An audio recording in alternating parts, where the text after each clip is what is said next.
Arrêtez d'accuser les maçons. Si votre projet de construction est un désastre, c'est peut-être vous le responsable. Vous prenez de mauvaises décisions. Et à la fin, c'est vous qui payez les pots cassés. Et je vais vous expliquer pourquoi. Je suis Khadija Tougué Calvania, ingénieure en génie civil et manager de projet.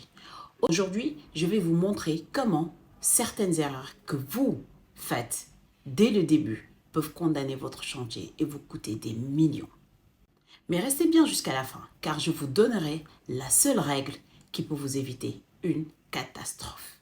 Sans plus tarder, l'erreur numéro 1. Pensez que le maçon sait tout faire.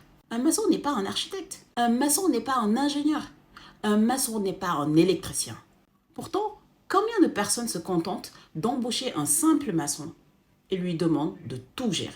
Résultat, des murs qui fissurent, des dalles mal dimensionnées, des installations électriques dangereuses et des milliers de francs CFA jetés à la poubelle. Entourez-vous des bons professionnels, architectes, ingénieurs, électriciens, etc. Et laissez chaque expert faire son métier. L'erreur numéro 2. Achetez les matériaux soi-même sans y connaître. Vous pensez économiser en achetant vous-même le ciment, les fers et le sable? C'est une très mauvaise idée. Pourquoi? Parce que vous n'avez pas l'expertise pour reconnaître un bon matériau d'un mauvais. D'après une étude du Bureau de normalisation du Sénégal, BNS, 40% des matériaux vendus sur le marché ne respectent pas les normes de qualité. Conséquence? Vous construisez avec des matériaux bas de gamme. Et dans quelques années, votre maison commence à se détériorer. Travaillez avec un professionnel qui saura choisir les bons matériaux et éviter les arnaques. L'erreur numéro 3. Vouloir modifier le plan en plein chantier. Vous avez déjà vu ces chantiers où on commence avec un plan, puis en cours de route, le propriétaire change tout. Finalement, on va acheter un étage. Ah, j'aimerais bien une terrasse ici. Et si on déplaçait la cuisine? Sauf que chaque changement a un impact sur la structure, le budget et les délais. Surcoût, retard et même un bâtiment dangereux. Finalisez tous vos plans avant de commencer et ne touchez plus à rien. Le quatrième point, c'est la négligence des fondations.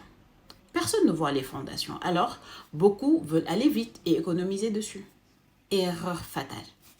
Une mauvaise fondation, c'est une maison qui s'affaisse, des murs qui se fissurent et parfois même un effondrement.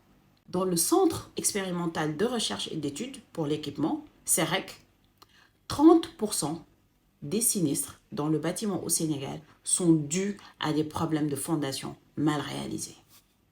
Ne laissez jamais quelqu'un vous convaincre de faire vite sur les fondations. C'est la base de votre maison. Si vous avez suivi jusqu'ici, voici la règle la plus importante. Un projet ne s'improvise pas. Ayez un plan détaillé, validé par un professionnel. Engagez les bons experts. Prévoyez un budget réaliste avec une marge de sécurité. Ne faites pas confiance aux solutions rapides et pas chères. Si vous respectez ces règles, vous évitez 90% des problèmes de construction. Vous voyez maintenant pourquoi ce n'est pas toujours la faute des maçons.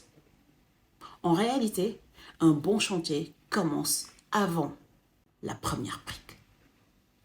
Si vous voulez éviter ces erreurs et construire sans stress, abonnez-vous et activez la cloche.